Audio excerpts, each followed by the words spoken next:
Arestado ang isang dating preso sa isang matagumpay na drug buy-bust operation na isinagawa ng City Drug Enforcement Unit 6 sa Barangay Bacau, Mandurriao, Iloilo City. Nito lamang ika-13 ng Enero taong kasalukuyan. Ang nahuli ay kinilalang si alias RV, isang residente ng nasabing barangay.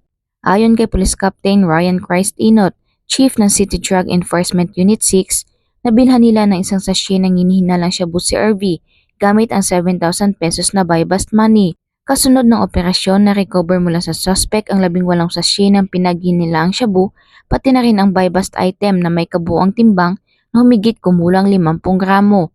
Ang mga nasabing iligal na droga ay may tinatayang halaga na 340,000 pesos ayon sa standard drug price. Ang suspect ay kasalukuyang nakakulong sa Iloilo City Police Station 10 para sa dokumentasyon at harapin nito ang kasong may paglabag sa Republic Act 9165 o ang Comprehensive Dangerous Drugs Act of 2002. Ang matagumpay na operasyon ng mga kapulisan sa Iloilo City ay nagpapakita ng dedikasyon ng PNP sa kanilang tungkuling mapanatili ang kapayapaan at maiwasan ang paglaganap ng krimen.